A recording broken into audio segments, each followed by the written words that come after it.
안녕하세요. 1학년 통합사회 A 25번째 디딤 영상 시간을 시작하겠습니다. 자, 저번 시간에 이어서 금융자산의 종류와 특징에 대해서 공부하겠습니다. 저번 시간에 예금은 안정성과 유동성이 높지만 수익성은 낮다라는 얘기를 했죠. 그에 비해서 주식은 어, 배당과 시세 차익 이런 걸 통해서 굉장히 수익성을 추구하는 거죠. 주식을 한다는 것은 뭔가 수익성을 추구하는 것을 의미하는데, 자, 여기서 배당이라는 것은 주식을 발행하여 사업 자금을 조달하는 회사를 주식회사라고 하는데, 이 주식회사는 투자자들에게 회사 경영을 통해 얻은 이익 가운데 일부를 투자자의 투자 지분에 따라서 나눠주는데 이를 배당이라고 하죠. 보통 주식회사에서 배당을 할 때는 2% 내지 3%의 배당을 하죠. 요즘 보면은 그 은행 예금보다 높죠. 그렇죠? 이런 배당이 있고, 그 다음에 시세 차익. 내가 어떤 저평가된 기업의 기업의 가치가 너무 저평가된 그런 회사의 주식을 사서 그거를 보유하고 있다가 그 회사의 가치가 높아지면은 당연히 주식도 주가도 올라가겠죠. 그럴 때 팔게 되면은 그 시세 차익을 누릴 수가 있겠죠. 시세 차익을. 물론 그 반대의 경우도 있습니다. 시세 차익을 오히려 마이너스가 되는 경우도 있겠죠. 그러니까 이 주식이라는 것은 굉장히 수익성은 높지만은 안정성이 낮다라고 그래서 이야기하는 것입니다. 자, 주식은 수익성은 높지만은 돈도 잃을 수 있는 거죠. 그래서 안정성이 낮다. 자, 그에 비해서 채권은 국가나 공공기관, 금융회사, 기업 등이 미래에 일정한 이자를 지급할 것을 약속하고 돈을 빌린 제공하는 증서인데, 이 채권이 시장에서 거래됩니다. 예, 그래서 이 채권도 사고 팔 수 있는데, 이 채권은 뭐라고 얘기할 수 있냐면은 예금보다는 안정성이 낮지만은 수익성은 높다. 그에 비해서 주식보다는 수익성은 낮지만은 안정성은 높다. 다시 말하면은 예금과 주식 이 중간 부분에 어, 위치하고 있다. 이렇게 얘기할 수 있습니다. 자, 그래서 자, 생애 주기별 금융 설계에 대해서 공부하도록 하겠습니다. 1년의 단계를 거쳐 삶이 변화하는 모습을 나타내는 것을 생애 주기라고 하고, 자, 사람들은 생애 주기를 거치면서 각 단계에 따라 수익과 지출의 내용과 크기가 달라지는데, 생애 주기는 이런 식으로 구분하기도 하고 연령별로 구분하기도 하죠. 이렇게 연령별로 구분하기도 한다. 자, 그래서 뭐 이렇게 여기서는 연령별로 이렇게 구분하고 있네요. 여기 보면은 20대인 경우에는 요거는 지금 지출 곡선을 의미하는 거고 이게 수익 곡선을 의미하는 거니까, 여기는 지금 지출이 더 많이 이루어지고 있는 시기를 얘기하는 거죠. 그러니까 여기는 자기 개발도 하고 직장을 얻기 전, 그런 기간이 길면 길수록 요 폭이 커지겠죠. 그렇죠? 그래서 뭐 부모님에게 어떤 의지할 수도 있고 그런 기간을 의미합니다. 그 다음에 요 기간은 뭘까요? 여기는 역시 어, 마이너스 저축이 이루어지는 시기라고 얘기할 수 있겠네요. 마이너스 저축, 요 시기도 마이너스 저축이고, 그다음에 여기는 플러스 저축인 기간이죠.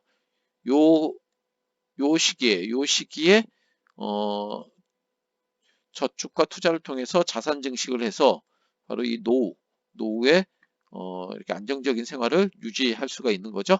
바로 이 시기는 지출보다 수입이 많아 실질적으로 저축과 투자를 통한 자산 증식이 가능한 시기고, 이 시기는 실제로 자산 증식이 어려운 시기이긴 하지만은 그래도 어느 정도 가능성도 있다라고 얘기할 수는 있겠네요.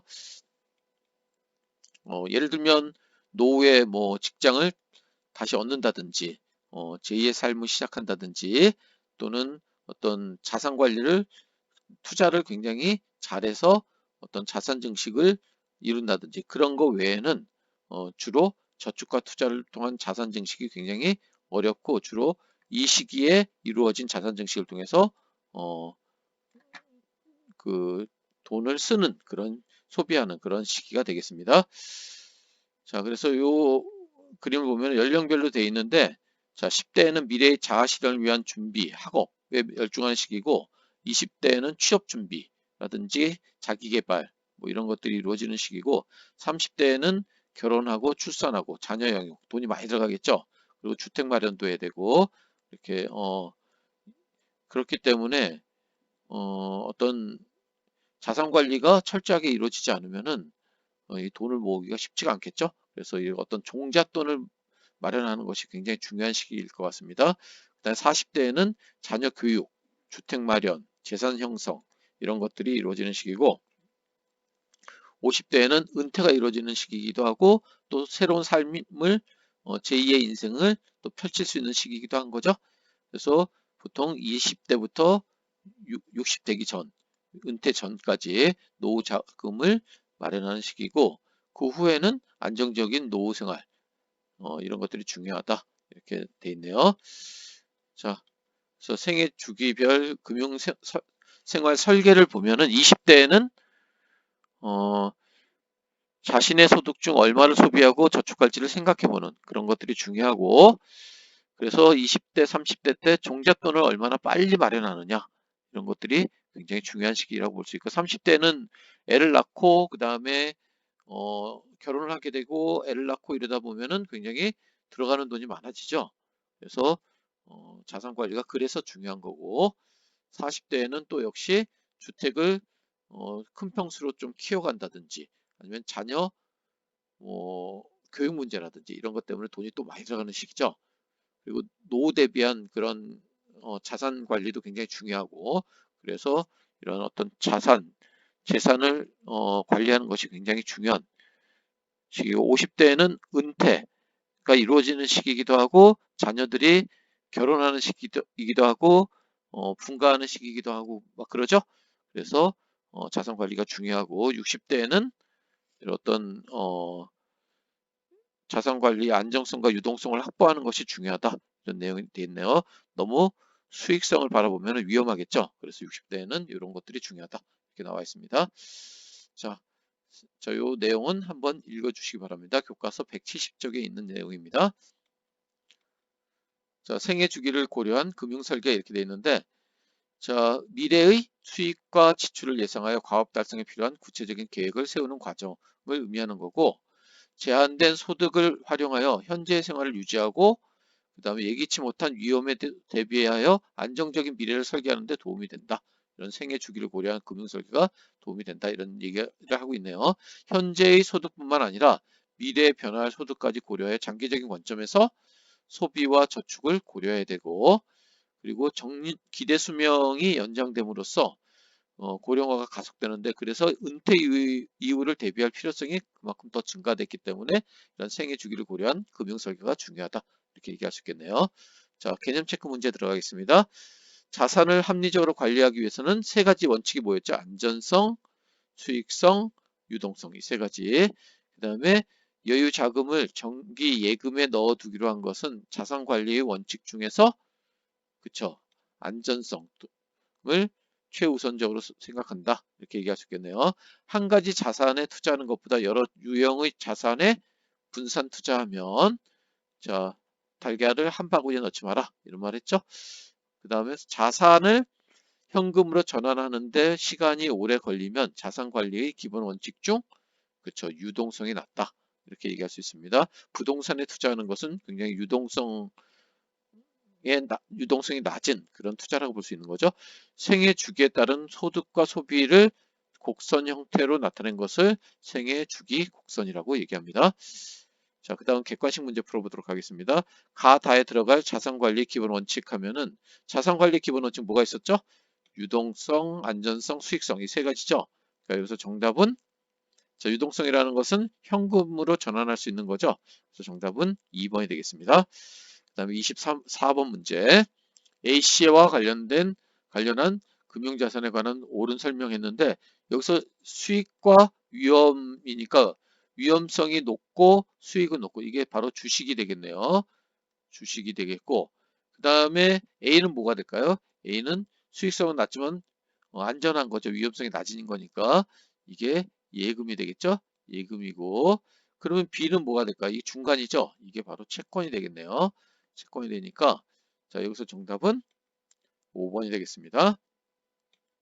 그 다음에 21번 문제 보겠습니다. 그 다음 글에서 추론한 적절한 내용을 보기에서 고른 것은 했는데 자 여기서 보면은 지금 평균 수명이 굉장히 높아지고 있다라는 걸 얘기하고 있죠. 그렇죠? 그리고 65세 이상 노인층의 상대적 빈곤율이 우리가 굉장히 높다라는 걸 얘기하고 있으니까 자, 기억 맞는 얘기가 되겠죠? 효율적인 자산 관리 필요성이 커진 거고 노후 생활 대비에 관한 요구가 더욱 높아진 거죠. 자, 그래서 기억 디귿이 정답이 되겠고 디귿은 왜 틀렸을까요? 정년 연령을 낮추고 청년들의 일자리를 늘리는 이 문제는 청년 실업 문제는 해결할 수 있지만은 어떤 노인 문제, 노인 일자리 문제라든지 그런 문제들은 해결 그런 문제들의 해결과는 좀 거리가 있다고 볼 수 있겠네요. 그 다음에 노년의 소득이 가장 높음으로 말이 안 되죠. 그렇죠? 어, 중장년, 은퇴 전에 그 시기에 저축을 많이 해서 노년 시기에 안정적인 생활을 유지해야 되겠죠. 자, 그 다음에 23번 문제. 갑정이 선택한 금융자산에 관한 설명으로 옳지 않은 것은 했는데, 자, 여기서는 갑은 지금 요구불 예금이니까, 이거는 유동성, 안전성이 높은 거죠? 정기예금. 그러니까 이거는 안정성이 높다라고 볼 수 있겠네요. 물론 유동성도 높고, 주식이라고 얘기했으니까 수익성과 관련된 거죠? 채권이니까 이거는, 예금과 주식의 중간이라고 얘기했습니다. 그래서 정답은 여기서 5번이 되겠네요. 자, 정은 채권이니까 수익성을 가장 중시한 것은 병이라고 볼 수 있겠네요. 여기서. 자, 그 다음에 25번 생애 주기 계획표에 대한 설명으로 옳지 않은 거 했는데 자, 나이도 할 수 있지만 우리가 뭐라고 얘기했습니까? 유아기, 뭐 청소년기, 뭐 중장년기 뭐 이런 식으로 어떤 그런 식으로도 기간별로도 나눌 수 있는 거죠. 그렇죠? 그래서 여기서 2번이 정답이고 나머지 내용은 맞는 얘기가 되겠습니다. 그다음에 7번 문제. 아까 본 그래프네요. 자, 요 시기는 소득보다 지출이 어, 소득보다 소비가 많아서 마이너스 저축이 이루어지는 시기고 요 시기는 플러스 저축이 이루어지는 시기죠. 그래서 요 시기에는 금융자산을 늘릴 수 있는 시기고 A씨는 까먹는 거죠, 그거를. 자, 그래서 여기서 정답은 3번이 되겠습니다. 옳은 것이니까 3번이 되겠고, 자, 왜 틀렸는지 보도록 할게요. 저축을 통해 금융자산을 늘릴 수 있는 시기, B라고 얘기했습니다. 자, 필요 없다. 말이 안 되죠? 자, 요 시기는 국가의 도움이 있어야만 했는데, 어, 꼭 그런 건 아니죠. 그래서 여기서는 틀렸습니다. 자, 여기서는 B시기라고 얘기할 수 있겠네요. 그래서 정답은 3번입니다. 자, 수고했습니다.